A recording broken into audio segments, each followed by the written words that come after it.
Hey everybody, I am back with a new movie review, and today I'll be covering Marvel Avengers Age of Ultron. I already covered the first Avengers film last week, which you can find on my YouTube channel, youtube.com/talkativecarl. Follow me in the links in the description below. Now I'll be covering the sequel, Age of Ultron. I'll be covering a lot of the Avengers film since I covered pretty much everything else from the MCU from phase 1 through 5. The only thing left is the Avengers films leading up to Endgame. So now I set some time out to go through those things. Now, Age of Ultron, at first a lot of people did not care for it. It made like well over $1 billion, twice from the first Avengers film. So it made a great deal of money. But I think over time, people grew to appreciate Age of Ultron. And it's a perfect time because they are bringing back James Spader, who voices Ultron. They're bringing Ultron back, which the promotion and the trailer of this film was so exciting. Even though the only issue personally I have as a comic book fan, if you read enough comic books growing up, Ultron was created by Hank Pym, not Tony Stark. But since they could not facilitate Ant-Man appropriately around this time, and it wasn't a part of, and Hank wasn't a part of the whole Avengers thing, canonically he was in the comics, he's the founder, one of the founders of the Avengers. He was the one who created Ultron in the first place. So they kind of changed it up narratively to make it Tony instead, which they made it work. But just me personally, it's like it makes better sense for Ultron to be created by Pym, because his face is like supposed to look like a face of an ant or something like that, and based off of his brain patterns. So it's a lot about Ultron in the comics that's very intriguing, with his origin story that is better suited, but they have to pivot considering they couldn't use Ant-Man right away. And I imagine they had a plan with Scott Lang rather than utilizing Hank Pym. And even to this day, there's this hang up with Marvel where they cannot get past that horrible situation. Like, I don't even know what year that this happened, but let me truncate this for you. In the comics, probably back in the 80s, Hank Pym, I guess later on was diagnosed with bipolar disorder, but it wasn't a whole thing at that time when this moment happened. He slapped he slapped his wife. He was gonna pressure and stress and all the other stuff. Since then, he's been out from the Avengers. He's been a pariah. It's been a whole ordeal situation with Ultron, and it's been a lot. But anytime somebody bring up Hank, they always gotta drum up that nugget. Not that it was okay whatsoever, but since like the 80s up until now, different Marvel characters has gone through a lot of wicked stuff. Their fair of like oopsie daisies in their time. Some way worse than hitting your spouse. Like, you got, like, of course they have to retroactively correct this, but they had like Captain America become a Hydra agent and stuff like that, which was narratively so stupid. It was horrible. Uh, but like they got like a lot of these characters done some shady stuff or shadier stuff. So because they didn't, because it's Disney, they don't want they want to. Of course, like I said, they brought in Hank later, but even when they did, they make sure they steer clear of the whole abuse dynamic of his history, which I'm not like I don't mind, but like if you could do that in the first place, they should have brought in Hank Pym so the whole Ultron thing could still work. Like I said, I digress, but it's just like I'm not sure why Marvel just cannot allow that guy to have like a proper redemption. It's so stupid. Anyway, so this is like around the time when Phase 2 was really kicking off, and then right after this, they started bringing in the Guardians of the Galaxy. This was directed once again by Joss Whedon, written by him as well. Everybody's pretty much returning as the characters that we know, but some new people here. Well, we haven't seen again, but at least one of them. We got Paul Bettany, who was the voice of Jarvis, but now is Vision. We got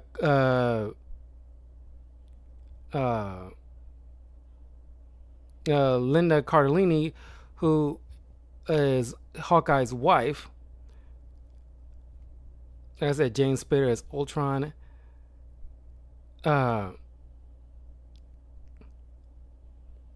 We got Thomas Kreitzman as Wolfgang von Strucker.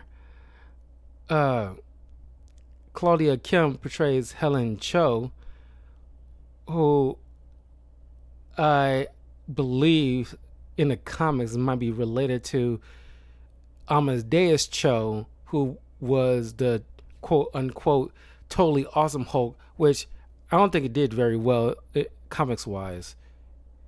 It didn't get retroactively canceled. It was allowed to. I remember it was allowed to do its complete run, but it was part of that all new, all different Marvel in the mid 2000s.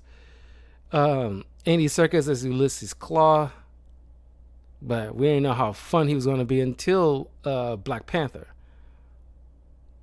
And Josh Brolin finally makes an uncredited appearance in the mid-credit scenes as Thanos.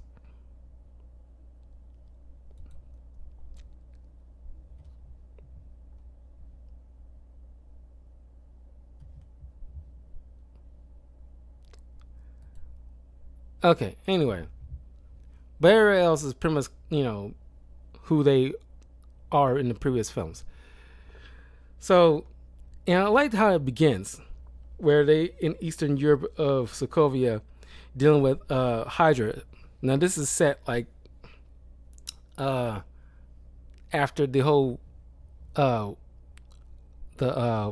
Winter Soldier movie, where we found out most of Shield most of the Shield agents were secretly Hydra or became a part of Hydra, and Shield would ultimately end up collapsing in of itself. So that leads into this movie where they taking care of the last remnants of Hydra, at least definitely hinder them in a big way at the very least, because you always bring back Hydra in some capacity. We just haven't seen Hydra since this film. So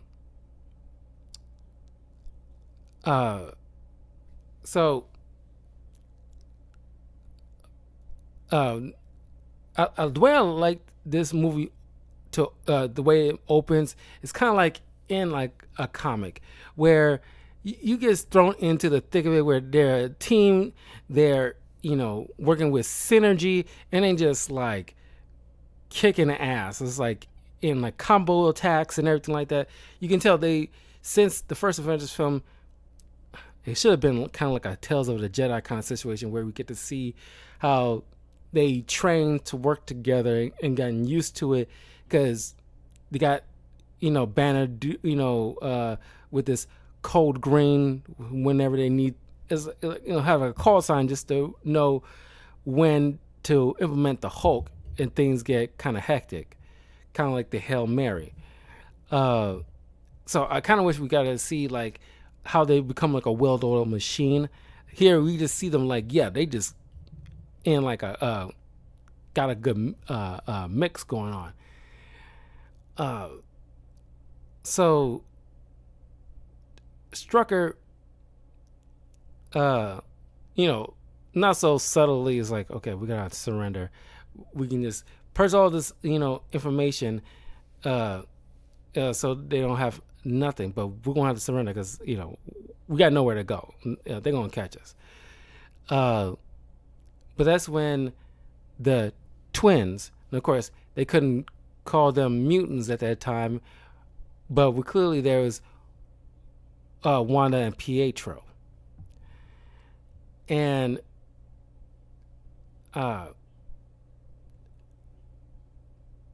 they start messing around with the Avengers. Hawkeye gets wounded in the process, while everybody else is, dealing with like Hydra and trying to get inside their base.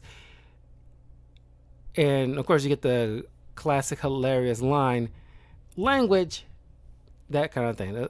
That's still funny. That's still pretty funny. Stark managed to get inside. Stark and Tony managed to get. Stark and Steve managed to get inside the base, and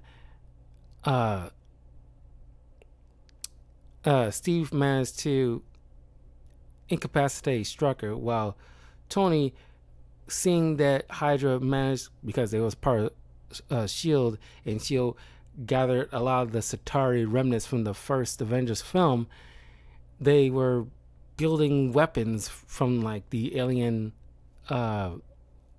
carcass, pretty much. Wanda get inside, and I love the way they play Wanda, because you think like in Doctor Strange 2, she was really played like a freaking horror movie monster. This is the start of it.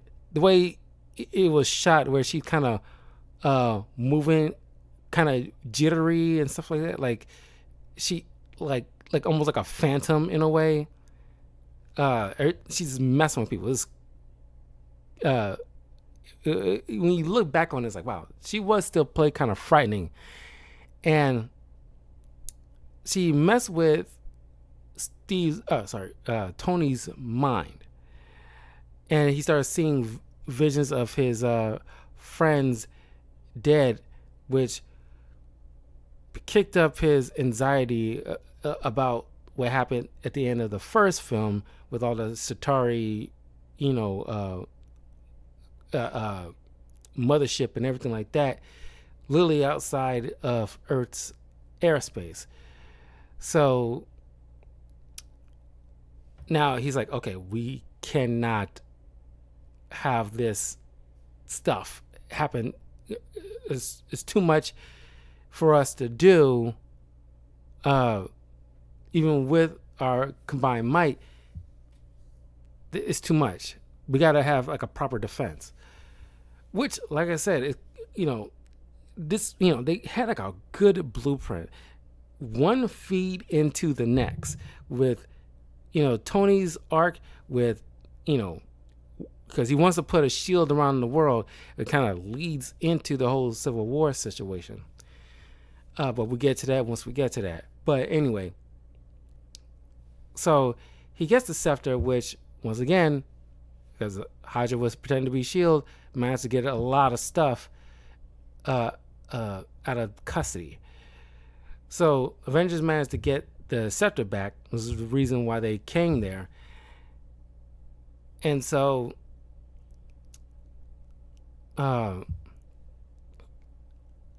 they make their way back, and they want to plan a party to celebrate taking out Hydra once and for all and getting the scepter and everything like that. But they still obviously want to keep tabs on the whole uh, twins. But eventually, they plan on tracking them. Uh, but in the meantime, Thor allows uh, Stark to run experiments on the scepter and everything like that for the couple of days that he's still on Earth before he goes back to Asgard. He'll take the scepter with him, put it in storage to keep it safe, so that way, this won't be happening again. So that's when Banner and Stark have a private conversation about the scepter, knowing there's some kind of digital footprint inside, where Stark thinks like, okay, remember the discussion we had about the Ultron program that we couldn't really complete, but this could be like the missing piece to make the AI Ultron work.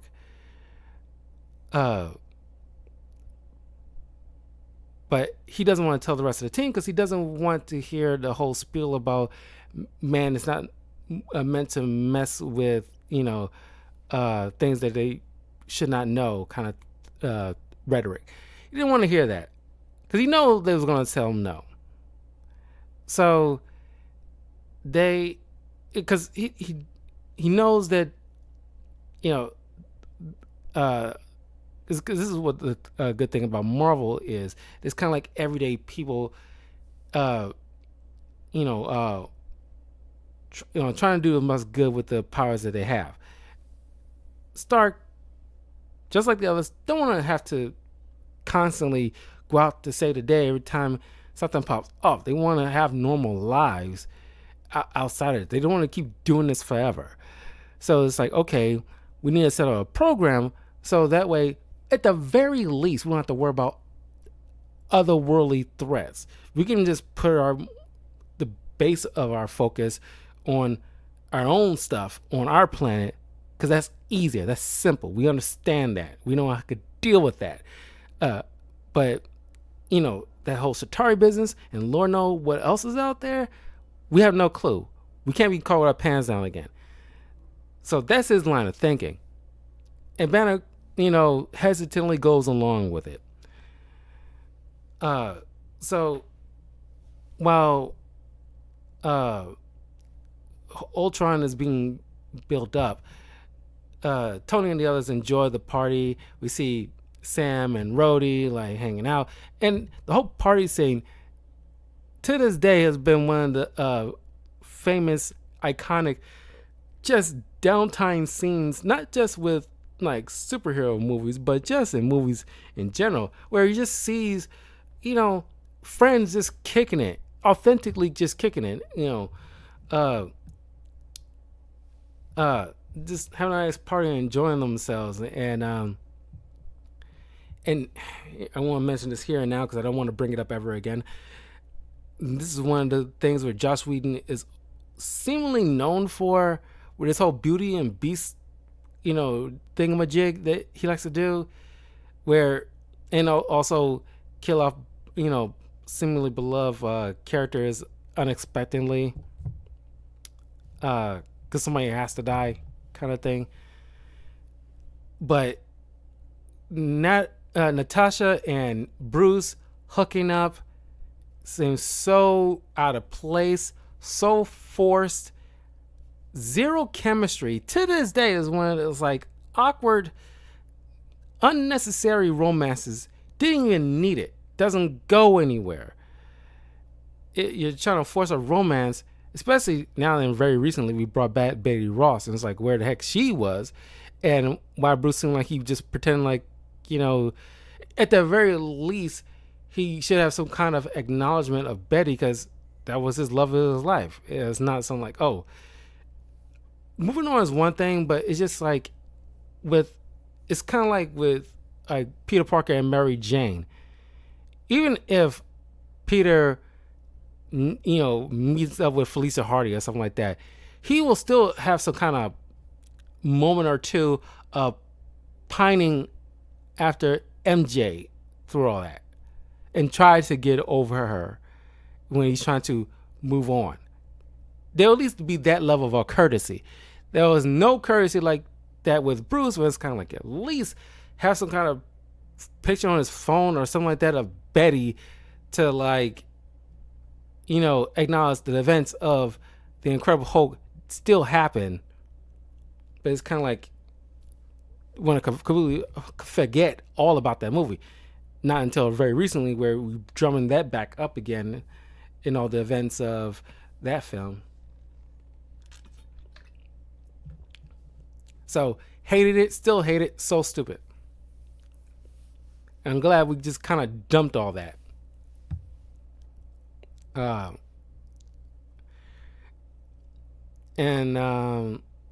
So they had, they playing a game where they trying to lift Thor's hammer, and I love because it will pay off soon.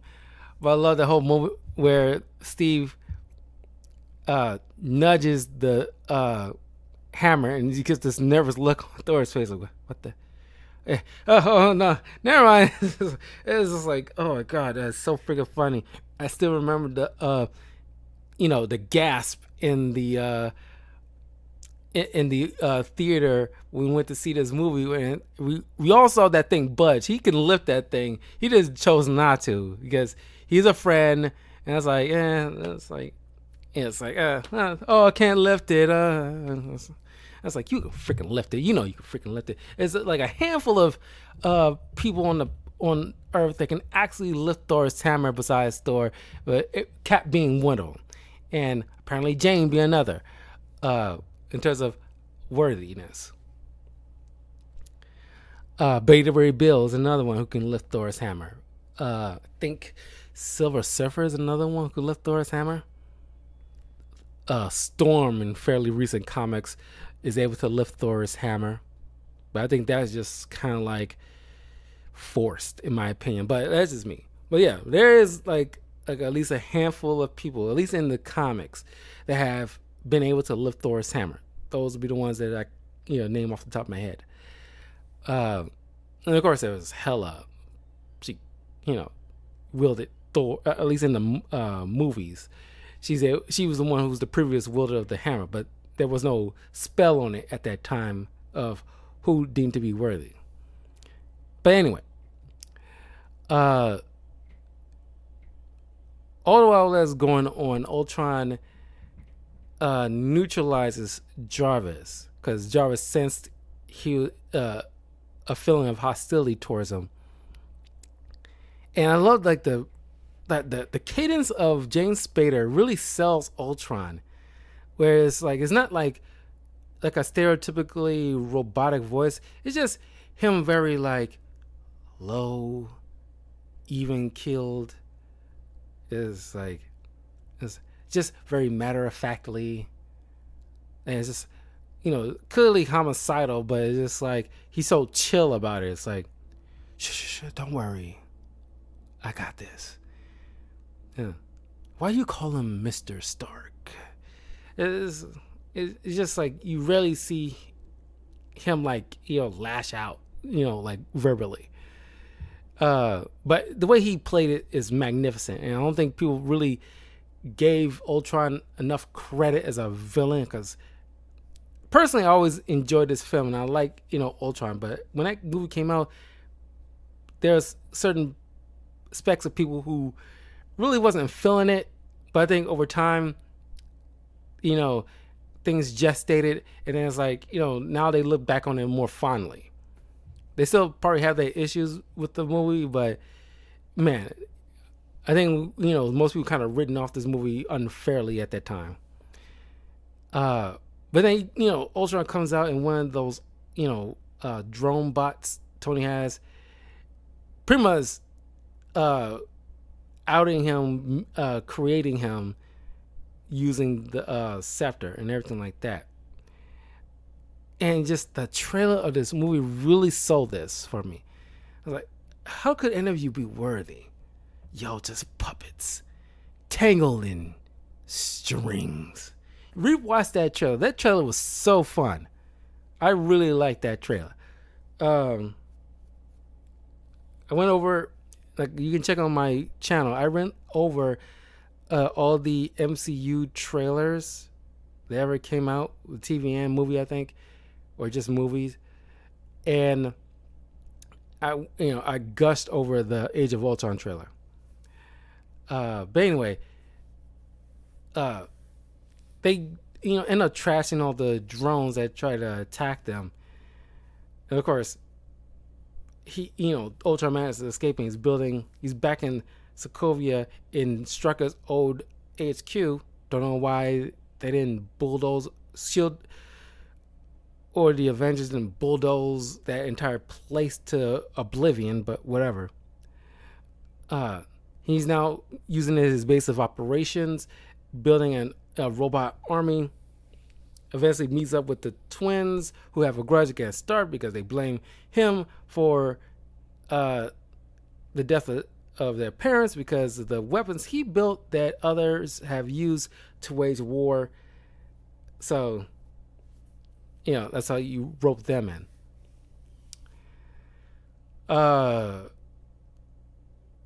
So, of course, Thor is pretty pissed. That's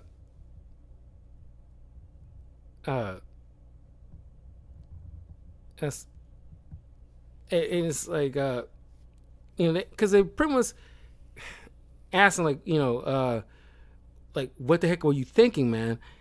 It's kind of like the whole situation with Batman, where it's like he constantly making all these crazy contingency plans and all these other secret things that usually are at a detriment to his friends and family, because he's trying to protect everybody, but ends up hurting them in some kind of way. And Tony is like, with the Avengers, it's like, we can bust up army stealers all the live long day, but that's the end game. That's the end game. How we plan on beating that? And Steve's like, together, we lose, then we do that together too. Tony, Steve is great with these speeches, man. Like, God, they really know how to write Cap, man. All of his speeches is just incredible. I'm hard pressed to find like a bad speech.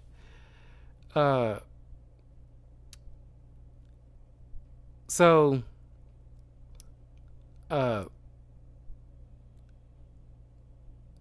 since all the data on their systems has been wiped by Ultron, so they got to go analog and go through all these files that they gathered from Strucker's base. After they found out that Ultron burst into his cell, murdered him because he knew the Avengers will eventually start wanting to question him with any kind of information he might have in order to probably, hopefully, any insight they can use to shut Ultron down.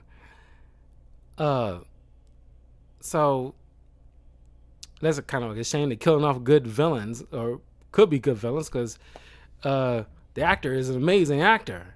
I would love to see him in more stuff as Strucker, because he's a Captain America villain.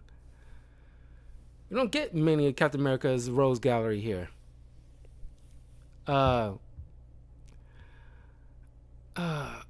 So they found out that Hydra did like business with Ulysses Claw. He has like a brand on his neck, which sets up Black Panther with the whole symbol of Wakanda, meaning thief, because he trades vibranium on the black market, at least what bits he could muster up. So Ultron, they figured Ultron would go see him because clearly he's trying to build a better body. They Ultron and the twins meet up with Claw.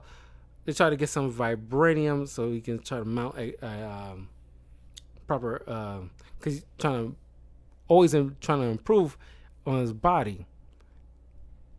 Then Ulysses Claw made like a comment about his design, and he's like, hey, that looks like a Stark. Are you belong to Stark?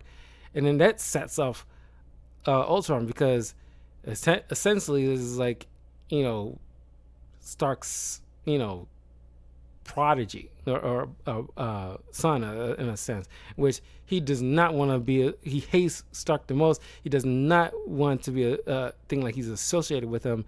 So he's the reason that he, you know, lopped off Claw's hand. So when next time we see him, he has his iconic weaponized arm. So the Avengers show up and they take on the robot drones, Claw's men, and Ultron. And all the while, Wanda is messing with all their heads, except for Hawkeye. And I like it because, like, I think people cheered with this because they did not care for the idea of, you know, forcing Hawkeye into like a whole mind control BS in the last film. So it's kind of like a retribution for Hawkeye, where it's like, you know, like I did the whole mind control thing, wasn't a fan, and it's like good acting from Elizabeth Olsen because she really played that. She did that really good. God, she's still so cute. God, I love Elizabeth Olsen. So he, you know, neutralized her with a taser arrow. And the others, we get like a cameo from Idris Elba's Heimdall and Haley Atwell's Agent Carter in Cap and Thor's Mindscape. We see like a hint at the Red Room with Black Widow. So they're going through their worst, you know, like dreams. Their mind is pretty much being manipulated. So it's kind of like soul crushing. But Thor is pretty much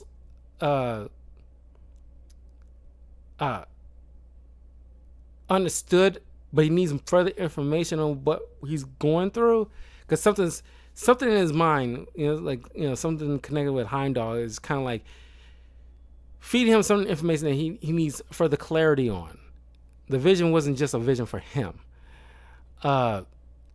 Then while Ultron is getting away, after Tony seemingly destroys one of the bodies, Wanda managed to get a hold of Bruce thanks to her brother, manipulate his mind to force him as the Hulk, which, mind you, they're near Johannesburg. So Hulk is going on like a rampage, and we get the introduction of the Hulkbuster armor, which looks so good in live action. I've seen Hulkbuster in many interpretations, but the MCU version looks incredible. The only thing is, I don't think they called it the Hulkbuster by the actual name, but comic book fans know what the Hulkbuster armor armor is.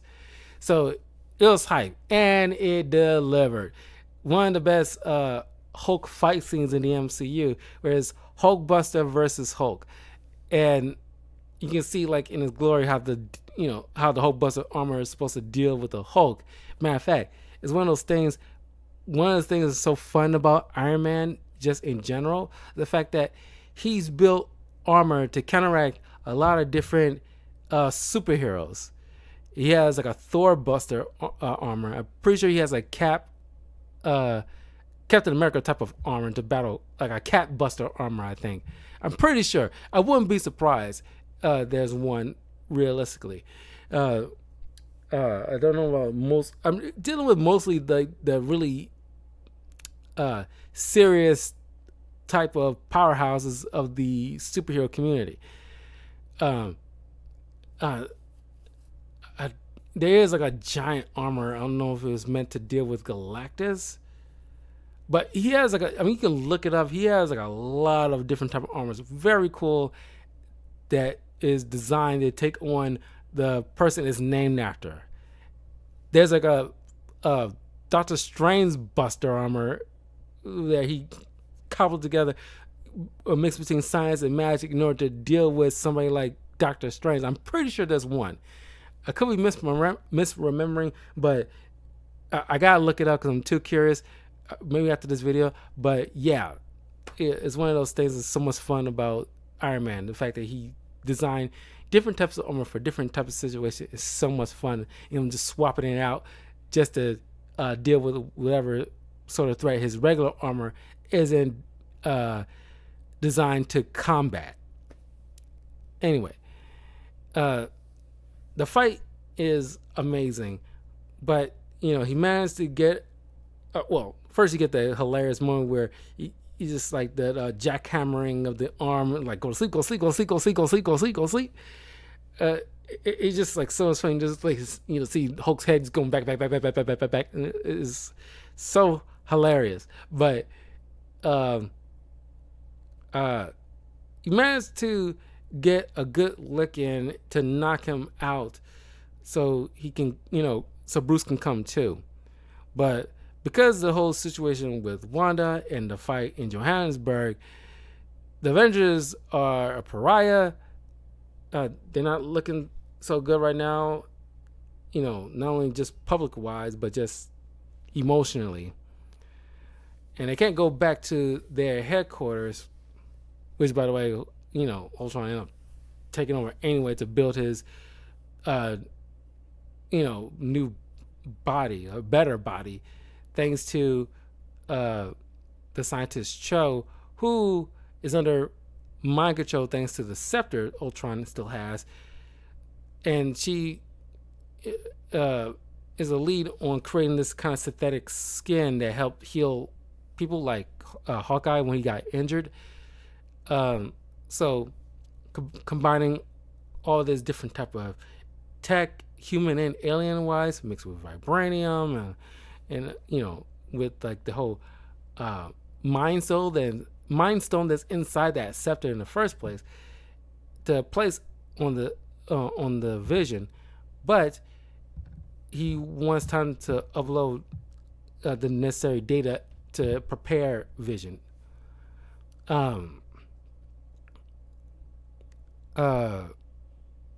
So Clint takes them to his house because nobody, it's off the books, nobody knows about. So he take the Avengers home, where only Nat would know, but all the others are so surprised that Clint has a wife who we know as Velma from the live action Scooby-Doo stuff, because she's still freaking hot. Then he also has kids. But Thor leaves because he's, you know, wants to know more about what the Vision he saw. So he goes to Eric Selvig, who they end up taking him to some kind of cave that has a connection to the Viking culture and Norse mythology. So this kind of pool area that's supposed to give you like a vision quest essentially. So while Thor is in a jacuzzi, you finally get to see what he needs to see, and he starts to learn about the Infinity Stones. The Tesseract being the Space Stone and the Scepter being the Mind Stone. He's powerful in their own right. While we see a good moment with Hawkeye's wife, who gives him a necessary pep talk because he's like, these twins, they're kind of punks, but they being like misled, and he kind of feels bad. And she encourages him to like, hey, these guys need you. You know, whether you realize it or not, you're pretty much like the hardest kind of team to keep things together. Because he's kind of like the dad. At least he is a dad. So he kind of brings a kind of like a dad energy into the mix, especially when it comes to the Pietro and Wanda. Especially Wanda, who he has like a guy, he will have some type of kinship with. But you see like Steve and Tony have like a back and forth argument. You see like for the first time that Steve actually getting really kind of angry. He kind of rips a log in half. I was like, holy crap. It's like, it's still shocking after all this because we don't see Steve really mad before, because he's like obviously miffed with the whole messing with his mind situation and reminding him about what he's missed and the life he could have had after the war, but also the fact that Tony went behind their back and tried to end the fight before it starts, and it almost always ends up disastrous. It's the same kind of argument you already had with Nick Fury with the whole holding a gun to everybody's head with those multiple helicarriers that Hydra nearly took over. So you see his his illusionment about his own government and the ideals that he was fighting for kind of getting, I mean, he doesn't change his ways, but he's definitely like having to address and most of the time remind people of what's right and what is wrong, and don't try to muddy the two all the time.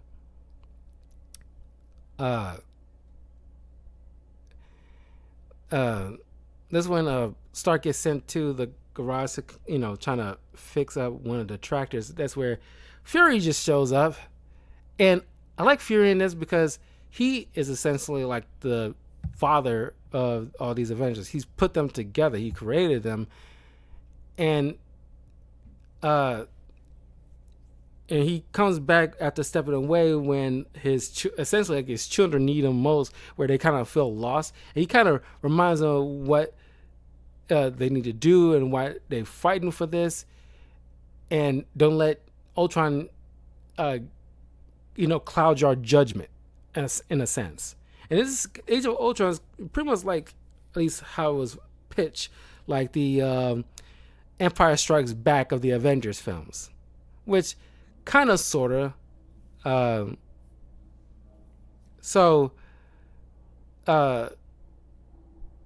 They formulate a plan. Oh, I gotta bring up, because to this day it's kind of funny to me, because as Stark is playing darts in the room while they formulating a plan, you see Clint gather some darts and he just takes two and hit like a bullseye immediately without even trying, and Stark just turns over. You see that look he gives, like it was like, I just had to bring it up. I know it's inconsequential, but it's one of those little subtle things that gets a laugh out of me, because it's just like, it's like the whole language thing, where it's like those subtle jokes. It's not like Thor Love and Thunder when it's kind of like overdoing it. It's subtle. It's like parsley or sprinkles. It's like just enough to really like elevate this thing. It's not an overpowering type of seasoning. You know what I mean? And this still, like, this is one of those movies that shows how you can do it without overdoing it. So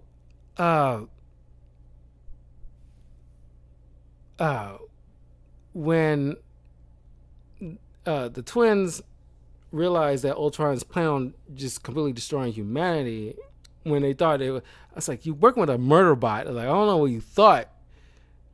It's like, or what you hearing from him. Clearly he has no love lost with humanity. He says he's doing it for peace, but no, he wants, in order to achieve peace, he's looking to annihilate all of humanity. Tell us all this time when you're doing like a story about robots sometimes. So they escape right in the middle of, like, in a moment where Miss Cho, gets knocked to the side, and of course, she comes to her senses. But Visionary, took his casket with his vision inside to try to put the payload, on the road so he can safely transport it. So while everything's being uploaded, the man has to track it down on the road. And of course, we see them like tussling with Ultron on the road. Uh, Black Widow managed to get the castle for Clint to capture, but she ends up getting captured by Ultron. And as running time, he's like trying to build another body until uh, he finally get a hold of his vision. While in their possession, uh, Tony finds a hidden Jarvis who wasn't destroyed, but he remained hidden within the internet where Ultron couldn't find him and he completely eradicated him. So Tony realizes, okay, we got his ace in the hole, so we'll just input Jarvis into this thing. So we'll take Ultron's biggest play off the board. But Bruce is not so. He doesn't believe in this plan because he doesn't know if it's going to work. He's going to end up making another murder bot that we're going to have to deal with a better body. But Tony believes that Jarvis can do this. But then after Steve, Wanda, and Pietro save people from a runaway train, nice little team up there, he managed to talk to sense to him, but they say like, "Hey, look, we don't trust Stark because he orchestrated a lot of stuff, and even like something like Ultron. Even though he might not mean to do it, he didn't probably directly do it or pull the trigger, but he built the gun." So when they show up at the tower, they're trying to stop Tony from activating Vision. So you get to see like the first little remnants of civil war happening right in front of our eyes over this little disagreement. Well, it's not little, but this disagreement. Until Thor shows up, charges up the body, and revives Vision. And Paul Bettany looks incredible, very spot on Vision. And they're hesitant on trusting this thing, but after Vision picks up, and so subtle, when we first saw it, we didn't even, not a lot of people notice. He just turns around and hands Thor his hammer. But he says, "It's like, I'm not Jarvis, I'm not Ultron. I'll help you stop Ultron. I mean, like, I feel sympathetic for Ultron, but we can't allow him to continue on with this plan of his."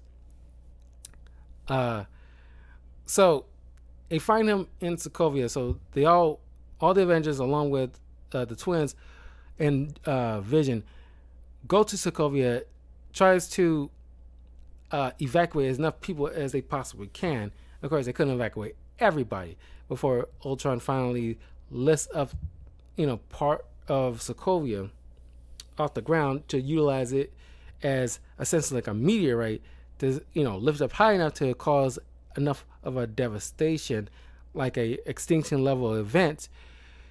So the Avengers trying to stop all these drones and put a stop to Ultron.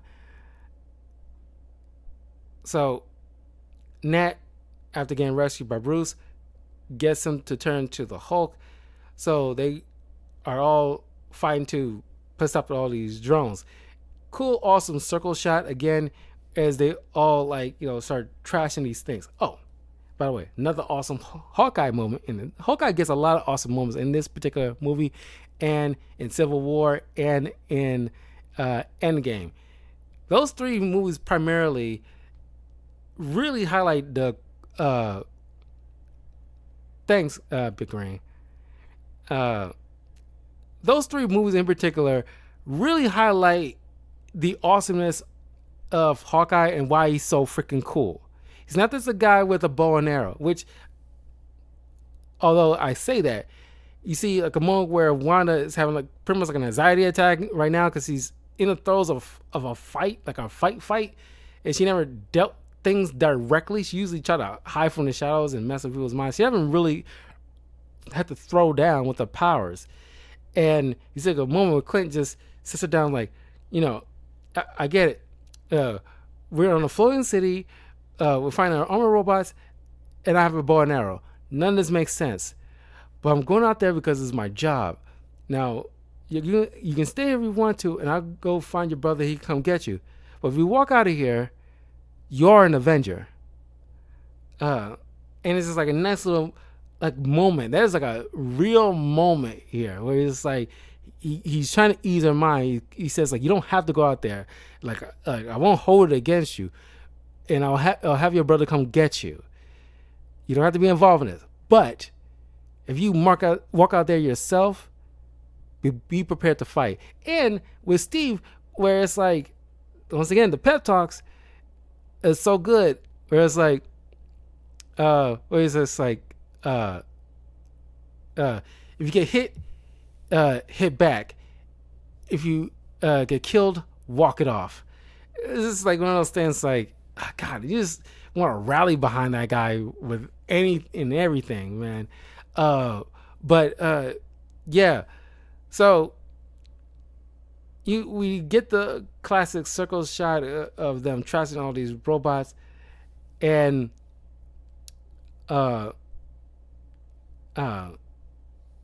we see like Vision, Thor, and Iron Man using like energy beams to like just pretty much darn near melt Ultron.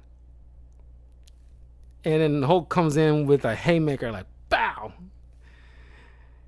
Oh God! It's another hilarious one where it's like he tried to escape on a Quinjet, and the Hulk jumps in, and he just off screen you hear like, oh, for Jesus, and he tosses Ultron out the thing. It's so freaking funny. But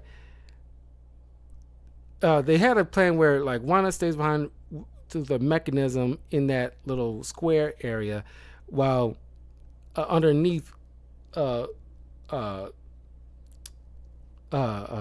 Man tries to figure out a way to like destroy this mass, but they still try to figure out how to get the rest of these people off. If you watch Agent of S.H.I.E.L.D. around this time, you get to see how Nick Fury gets some help getting some old helicarriers to facilitate in rescuing the people, the innocent people on the floating island. But while Clint's trying to save a kid from some gunfire from. Oh, and by the way, Rhodey's here helping out Iron Man too, which kind of wish like Sam, since he's already cameo earlier in the film, he could have been also a help in the tail end of this movie too, but whatever. While Clint's trying to save this Sokovian kid, Quicksilver saves both of them in a nick of time, but at the cost of his life, where he gets nailed by the array of bullets. And of course, being a twin, she feels all that. Wanda has a complete outburst and annihilates. Her powers really spark up, annihilates a bunch of robots in the surrounding area around her. She goes find Ultron, leaving one of the drones to like activate the thing to send the whole thing come crashing down. She rips out Ultron's metal heart, and while Vision goes to save her, the Thor and Iron Man destroy the island since everybody's finally off the thing. So because shattering is the best way to avoid it plummeting and causing like a devastating a collision. It may not cause an extinction, but it will definitely, cause some massive damage. So they destroy the entire thing so it can break apart safely. Uh, but a straggling drone with Ultron's consciousness inside, tries to scurry away. Vision sees it. They have a little back and forth about like humanity. Like, yeah, they have their issues, but they try. There's beauty in that. And it's like, oh, you're so unbearably naive. And nice little joke where it's probably not meant to be a joke, where it's like, well, I was born yesterday. And so he destroys the last drone with Ultron's consciousness. At least for now. He's coming back. So, the movie ends with Clint retiring, welcoming his newborn baby to the world. Tony pretty much done being Iron Man.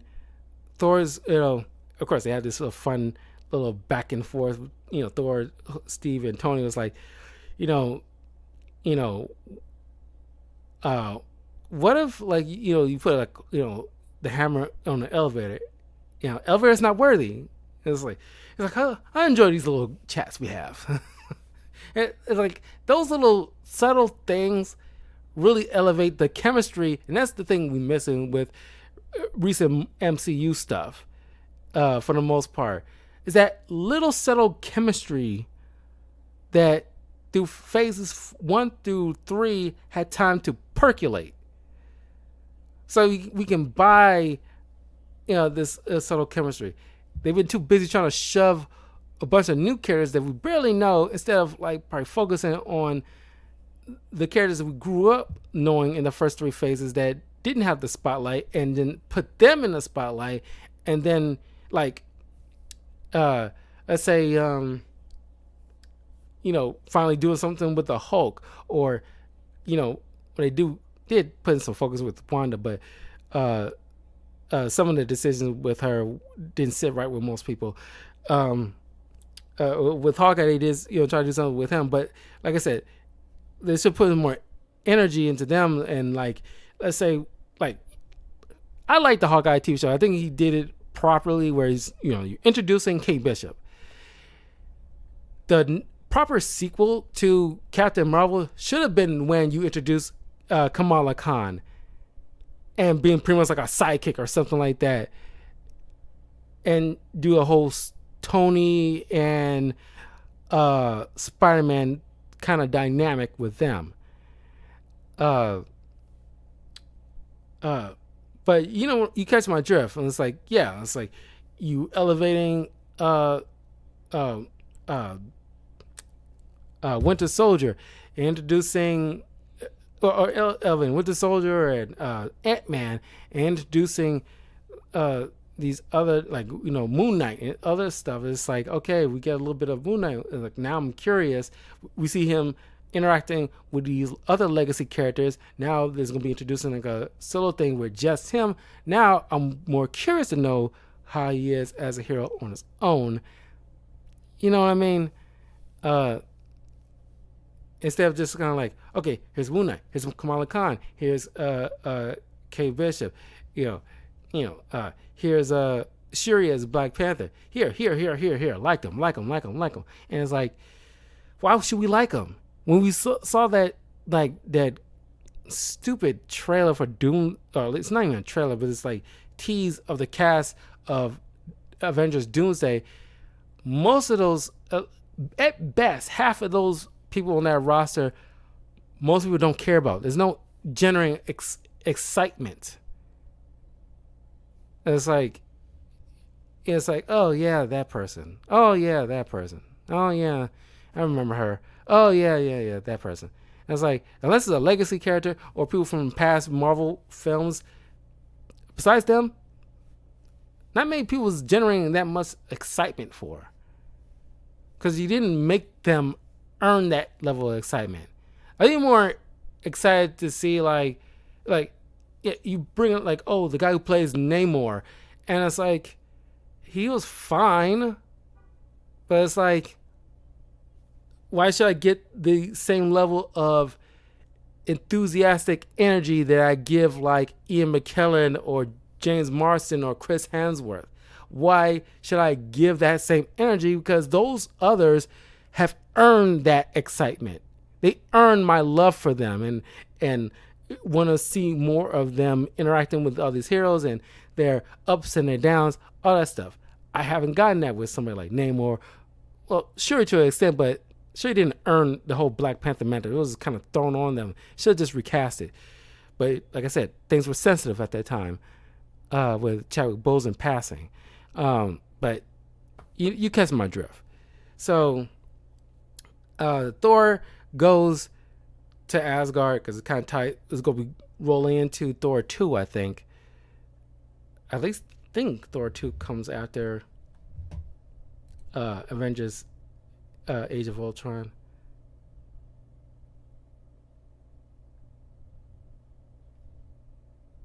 Let me double check something here.